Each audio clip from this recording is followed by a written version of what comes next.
Hola les signes, ¿qué tal? Comment ça va depuis le dernier épisode? Euh, Ça fait un moment que je suis pas revenue par ici parce que il y a eu beaucoup de mouvements, beaucoup d'activités dans les autres espaces de communication que j'ai et notamment j'ai été interviewée pour un autre podcast qui s'appelle Du cadre à la spirale, qui est visible, enfin plutôt qu'on peut écouter sur Spotify et puis sur une autre plateforme aussi. Je mettrai les liens en description de cette vidéo aussi.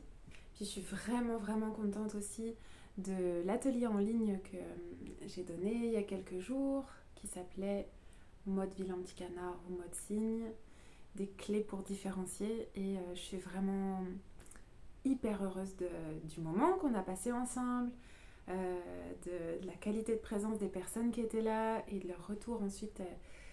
Waouh. Et joie immense aussi de célébrer avec vous que pour la première fois, un homme s'est lancé dans l'aventure de mon programme Déploie tes ailes, un programme où j'accompagne pendant 90 jours, voilà, sur 3 mois, à cheminer sur la libération des mémoires traumatiques en plusieurs étapes et de passer d'aller vraiment plonger à la rencontre de ce qui en nous se croit encore être un vilain petit canard, alors qu'en fait ici c'est un jeune cygne et que cette énergie de cygne, on peut d'abord venir la retrouver et puis lui donner plus de place et lui permettre de pleinement se déployer jusqu'à ce que ça puisse vraiment s'ancrer, se vivre dans la matière. C'est ça qui permet de se rendre compte où on en est. C'est de voir comment c'est dans ta vie, comment c'est dans le concret, dans le quotidien, comment tu te sens avec toi-même, comment tu relationnes avec les autres, avec ton monde, et comment ça va pour de vrai. Ici, c'est le vrai curseur, c'est la vraie boussole sur quelle part de toi a les rênes de ta vie. Et j'avais envie de revenir vers vous aujourd'hui avec cette image du jeu vidéo. Vous allez voir où je veux en venir.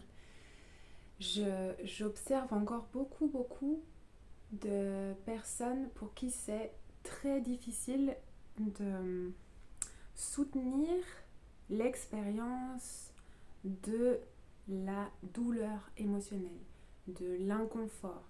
Quand on commence à sentir que ça va pas bien, soit il y a des ruminations, des émotions plus ou moins fortes, de peur, de colère, de peu importe, en tout cas, quand l'état de sérénité et de joie se dissipe et que le ciel s'assombrit, j'ai un bon ciel gris là en face de moi, voilà, comme genre quand les nuages là commencent à remplir tout l'espace et que ça devient tout gris et que le temps vire à l'averse, voire à l'orage.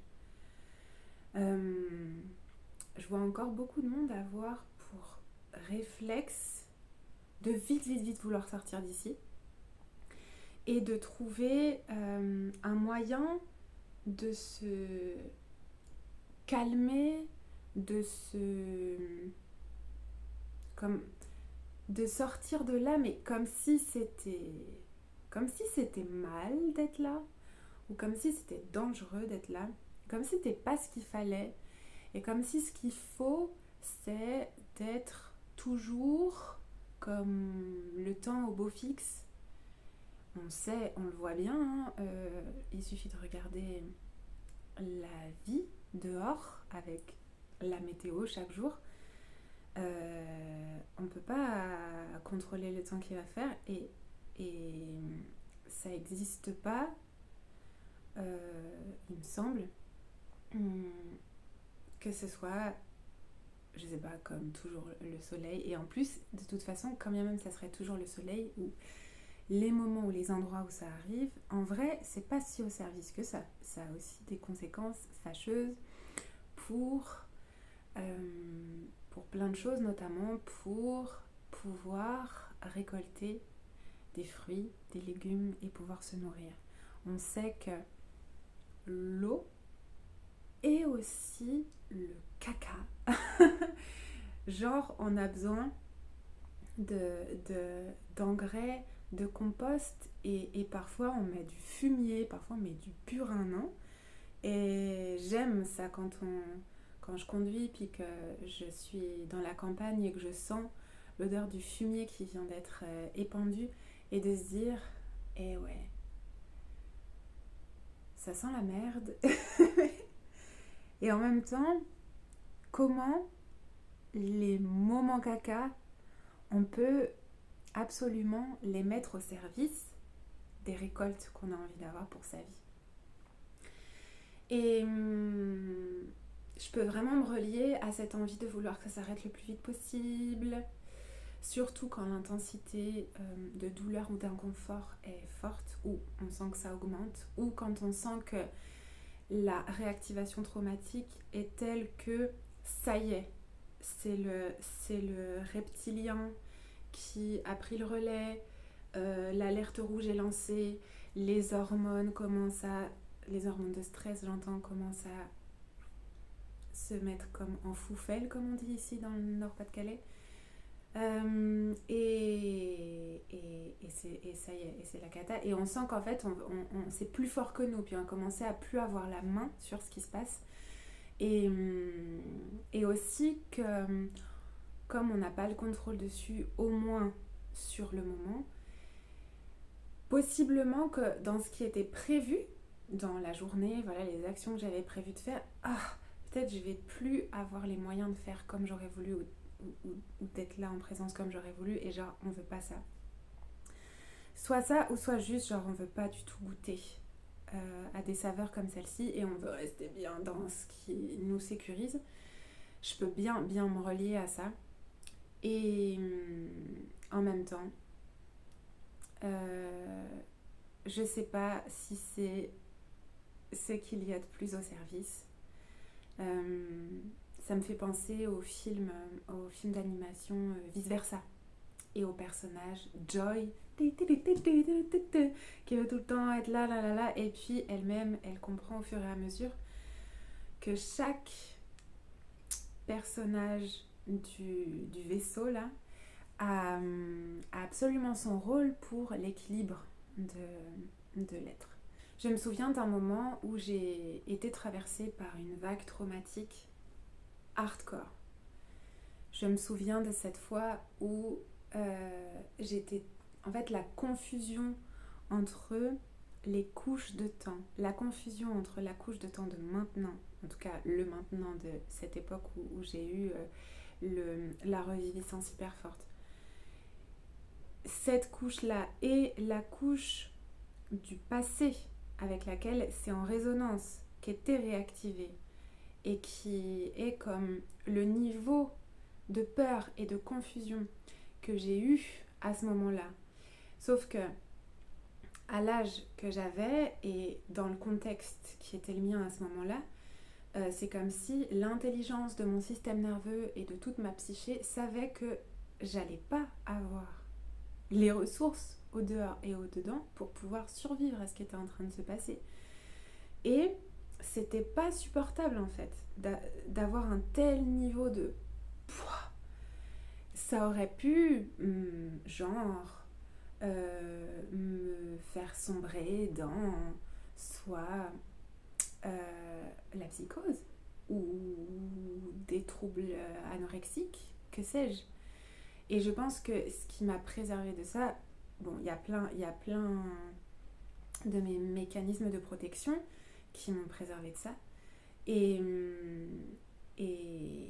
c'est une chose, c'est notamment la dissociation.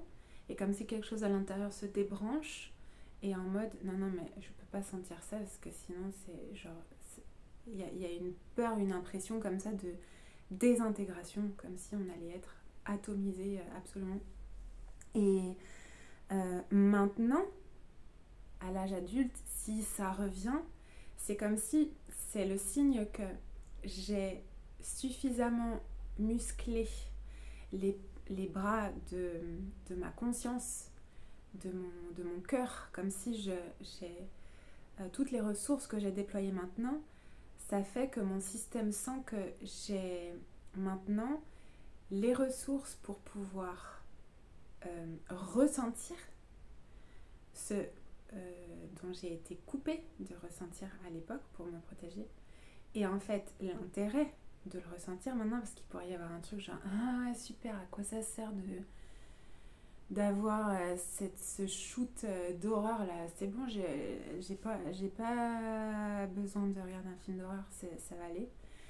Et bah en fait, ça sert à pouvoir mesurer ce que tu as vécu réellement, ce que tu as vraiment ressenti, ce par quoi tu es passé et comment ça conditionne encore certaines de tes réactions, de tes attitudes, de tes croyances et comment ça limite encore un certain nombre de choses dans ta vie et comme la vie veut que tu te déploies à fond comme n'importe quelle fleur, n'importe quel fruit, légumes, je ne sais tout quoi, eh bien c'est comme si ça vient te montrer les endroits de toi qui ont besoin que tu leur apportes parfois du secours, parfois juste une présence. En fait, c'est comme si c'est la première fois de ta vie que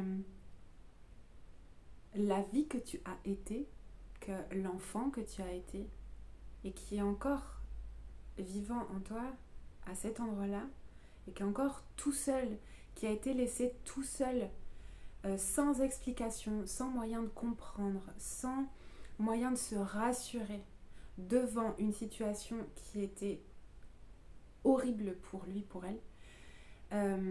Et bien ici c'est comme si ça t'invite toi maintenant à pouvoir incarner la présence adulte qui vient à la rencontre de cet enfant terrorisé et qui reste comme ça et de pouvoir mesurer, de pouvoir aujourd'hui dire waouh, ça a été si fort, ça a été si rude,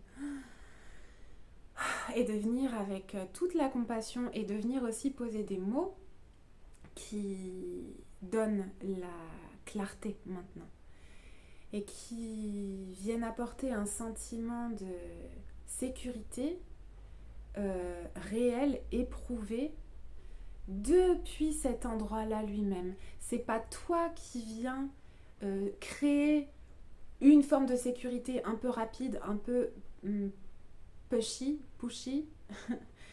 je ne sais pas quoi faisant avec l'une ou l'autre forme d'addiction ou en regardant une série pour vite oublier ou en faisant quelque chose, tu sais, mais tu vois l'idée, je dis pas que c'est pas bien de regarder des séries, hein, mais c'est quand on vient apporter, c'est un peu comme on dit ça, moi j'ai entendu ça de Issa Padovani, une part de nous qui fait un peu le pompier. Et vite, on éteint le feu, là, là, là, là. Et je me suis perdue dans mon truc là. Bon, je ne sais plus bien où j'en étais. Toujours est-il que l'idée, c'est que lorsque tu veux éteindre un peu trop vite ces manifestations-là, et surtout, parfois on peut avoir besoin, et c'est comme obligé, parce que, je sais pas, tu sais que tu choisis, j'allais dire tu dois, mais tu choisis d'assurer là où tu devais être, par exemple, j'en sais rien, si tu es censé être au travail et puis de faire ce qui t'est demandé et que tu sens que tu vas être assailli comme ça, peut-être à un moment donné tu te dis non mais moi vite, je sors d'ici parce que c'est pas le moment et tout ça. Mais alors l'idée c'est d'y revenir après, c'est comme de prendre rendez-vous avec toi-même, avec cette part-là, et de montrer que tu es là et que tu veux y aller et que tu vas pas chanter le truc.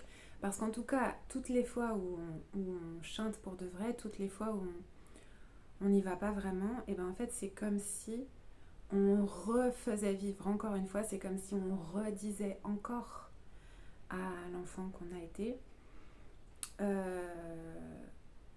ce que tu ressens, ça n'a pas d'importance, ça n'a pas de place. C'est comme si à nouveau tu te faisais revivre le niveau de manque de protection, de négligence, de solitude, de parfois même d'abus, et comme si tu le refaisais encore. Et donc parfois, la vie et ton corps et tout ton système n'ont pas d'autre choix que d'augmenter bien fort le volume de ces douleurs, de ces souffrances, pour que tu y viennes, pour que tu le vois, pour que tu te vois, pour que tu vois ton petit, ta petite. Et que tu viennes enfin apporter une autre réponse, parce que sinon ça se répète tout le temps. Et une fois, donc, j'ai vécu un niveau astronomique d'activation comme ça. Je me revois être allongée au sol, en fœtus, enfin genre en PLS, avec une couverture sur moi, et d'être, mais... Et je me disais juste, ok, je sais... Enfin, j'arrivais juste à me rappeler que c'est pas vraiment vrai, c'est pas vraiment moi de maintenant. C'est quelque chose qui est en train de me traverser, oui, maintenant, sauf que ça appartient à avant et au niveau de peur que j'ai eu avant, et que là, en vrai, je vais pas être emportée. Là, en vrai, genre, je vais pas mourir par ce qui est en train de se passer. Je peux soutenir le truc, et bien sûr, j'essayais de m'apporter du réconfort, du soutien et tout ça. N'empêche qu'il y a des moments où on est juste au cœur de la vague, au cœur de l'activation, puis on peut pas faire autrement. Et je me souviens d'avoir envoyé un message à mon thérapeute le lendemain pour lui dire que waouh, j'étais passée par un truc hallucinant, puis que ça m'avait quand même un peu fait peur, et qu'il y avait un peu une peur de moi, genre mais je comprends pas, t'as vu le taf que je fais, et je sais pas, comme toutes ces guérisons et tout, et comment ça se fait que je passe par un truc pareil, en fait, on dirait que ça va encore pire, quoi, c'est quoi le délire? Et vraiment, j'étais pas bien, et je me rappelle que la première chose qu'il m'a dite, c'est oh, c'est bon signe que ce soit en train de se passer. Et tout de suite, il s'est pris en disant bon, j'imagine que c'est pas facile à entendre, parce qu'en fait, juste t'en chies ou t'en as chié, et t'as juste envie que ça s'arrête.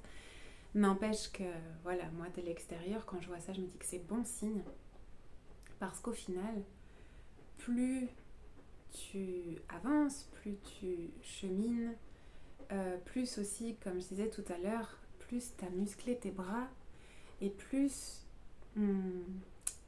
ça peut envoyer la sauce, parce que t'es capable de le traverser. Et en fait, ça, c'est simplement, on va dire, c'est tes cellules, c'est ta mémoire cellulaire, c'est ta mémoire traumatique qui s'exprime pour pouvoir sortir d'ici, quoi.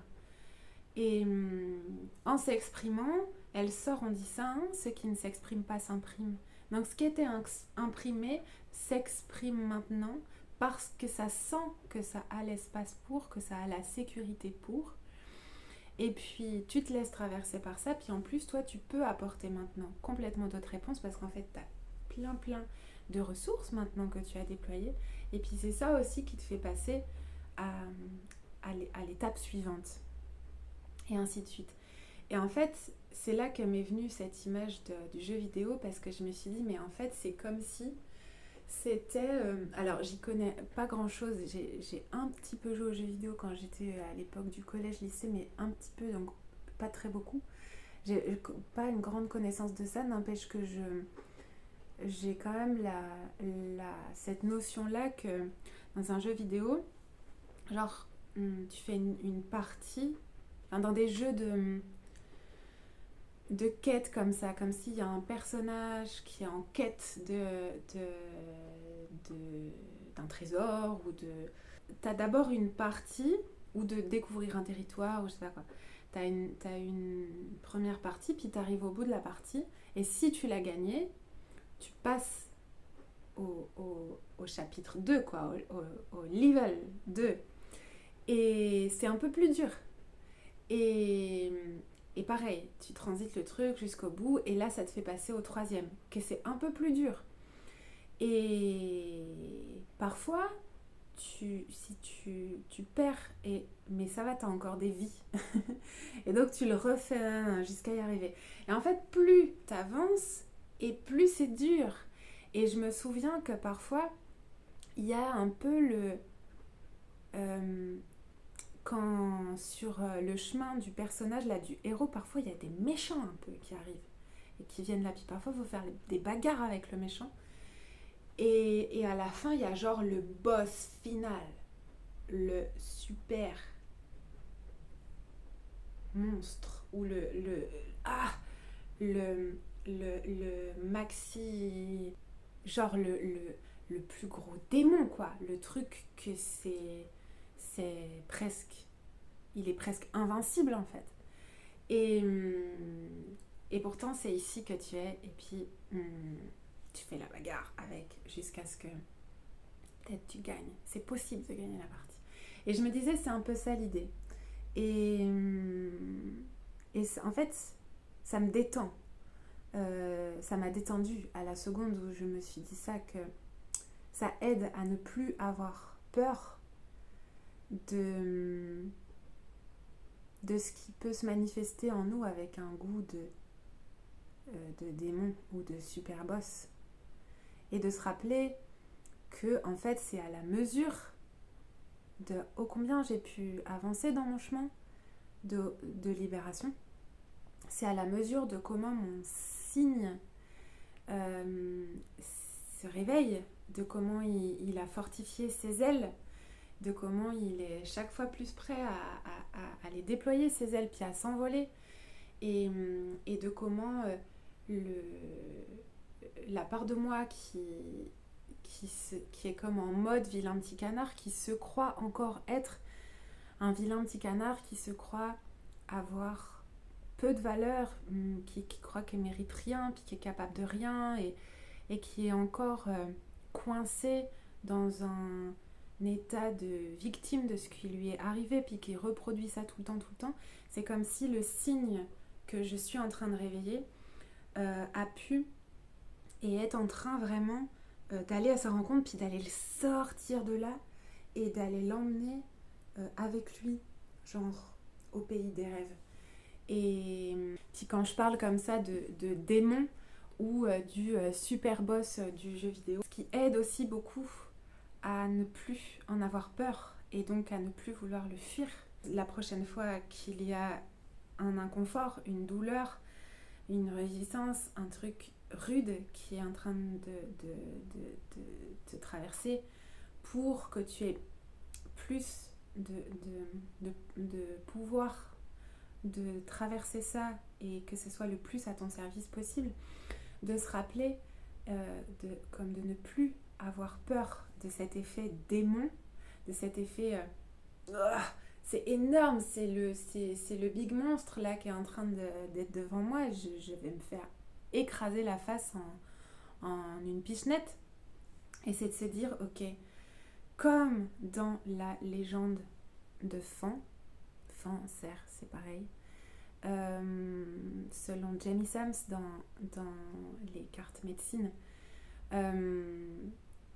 Fan, et j'avais fait une vidéo déjà sur ça, Fan, c'est le seul être au monde qui, sur le chemin qui mène à la montagne sacrée, alors ici c'est quoi? C'est bon, ton chemin de vie, ton chemin d'incarnation et ton chemin vers tes rêves, c'est quoi toi tes aspirations, tu te sens appelé à quoi, à vivre quoi, à créer quoi, et sur ce chemin-là, sur donc le sentier qui mène à la montagne sacrée, y a des démons qui gardent le chemin et qui empêchent l'entrée. Et Fan, c'est le seul être qui n'a jamais rebroussé chemin, sinon tous les autres avant avaient rebroussé chemin parce qu'ils ont tellement trop peur du démon. Et parce qu'en fait, Fan, il sait que le démon, s'il se comporte comme ça, c'est que lui-même, il est agi par ses propres blessures et ses propres souffrances, puis qu'il n'a pas d'autre moyen d'agir comme ça, parce qu'en fait, s'il n'était pas en train d'être poussé et et d'agir depuis l'espace de sa douleur, en fait, il aurait les moyens d'agir depuis l'espace du cœur et de l'amour. Parce qu'en fait, c'est ça l'énergie, on va dire, de base de la vie. Et si on ne peut pas être à l'endroit de l'amour, c'est qu'on est à l'endroit de la peur. Et puis ça, il y a diverses manières de décliner la manière d'agir depuis la peur. Et une des manières, c'est de faire peur. Et c'est ça qui essaie de faire le démon. Et quand le démon, il voyait que Fan, ça lui faisait un peu ni chaud ni froid. Juste Fan, en fait, depuis son cœur, il se connectait au cœur du démon en disant « Oh, ça n'a pas l'air d'être facile. Hein. » et vraiment de se relier comme ça avec compassion. Et en tout cas, pas à se laisser impressionner. Ni à réagir, ni je sais pas quoi. Et puis donc, le démon essayait de redoubler de ses capacités d'effroi et tout ça. Et ça marche pas du tout. Et jusqu'à ce que le niveau comme le positionnement de Fan, puis le niveau de vibration de compassion et d'amour qui émanait de lui, ça a fait que soudain, comme ça, le démon, il s'est tout rétréci, tout rétréci jusqu'à avoir la taille d'une noix. Et alors, le Fan a pu passer. Et à partir de ce moment-là, tous les êtres ont pu avoir l'accès libre pour aller à la montagne sacrée. Et voilà. Bon, certaines le savaient déjà, d'autres l'apprennent. Hein, c'est pour ça que je m'appelle Odette Femme Serre. Bref, j'ai rencontré le cerf dans le premier voyage chamanique, et j'en ai fait très peu dans ma vie. Et le premier que j'ai fait, genre par hasard, une initiation en plus, 15 minutes, et c'était hallucinant. Moi, je me pensais complètement genre cartésienne, pas du tout sensible à tout ça. J'avais peur d'être hyper résistante à me laisser aller dans un voyage, ça commençait un peu par une méditation, tout ça. J'étais genre là, ouais, bah tiens, tu peux toujours courir. Et au final, et ça a été hallucinant pour moi, cette rencontre avec le cerf. Bref, après, je suis allée interroger tout ça et j'ai compris que c'était mon grand totem, et probablement depuis toujours. En tout cas, ça se tient vraiment quand on voit mon histoire depuis ma naissance. Et voilà quoi. Bon, j'avais envie de... Je vais le laisser là, je vais vous laisser avec ça. Avec joie d'avoir vos retours et sur comment ça vous vibre cette histoire-là de démons, de cerfs, et de comment c'est pour vous quand il y a un inconfort qui vous traverse, une émotion désagréable, une baisse d'énergie, de morale, de confiance, ou parfois des trucs plus forts. Comment vous les transitez? Est-ce que vous êtes avec l'une ou l'autre des techniques d'évitement, ou est-ce que vous vous laissez traverser par l'expérience? Comment ça vous parle, cette histoire-là de Big Boss à réussir à rencontrer, parce que c'est derrière lui qu'il y a le trésor? Et puis voilà, je vous invite à aller découvrir mes différents autres espaces de communication sur Instagram, Facebook, ou ma newsletter aussi. En fait, j'y partage pas les mêmes choses. Alors voilà, chacun trouve son bonheur à l'endroit où ça lui va bien. Et puis, si vous avez besoin de déposer, de clarifier, ou d'être accompagné plus en profondeur, et que ma manière d'être et de causer vous parle, eh bien vous pouvez trouver aussi dans la description de cette vidéo le lien vers mon site ou vers mon mail pour pouvoir demander une séance Réveille ton signe, ou pour en savoir plus sur mon accompagnement sur 3 mois. Merci d'être là, et n'ayez pas peur du Big Boss.